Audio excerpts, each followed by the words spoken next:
Migrating from Google Maps to Geocodio just got a lot easier. Geocodio's compatibility endpoint accepts Google Maps requests directly.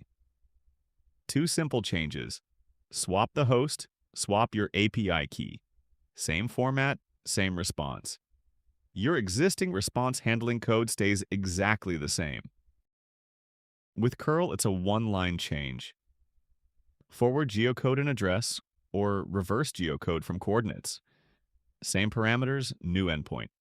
Using the Python Google Maps client, create your client with the Geocodio base URL and your Geocodio API key. Everything else stays the same. In Node.js, pass the full Geocodio endpoint URL directly to your geocode call. Forward and reverse geocoding both work out of the box. The response format matches Google Maps exactly.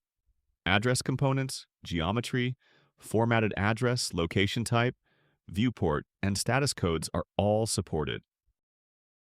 A few things to note: US, Canadian, and Mexican addresses are supported.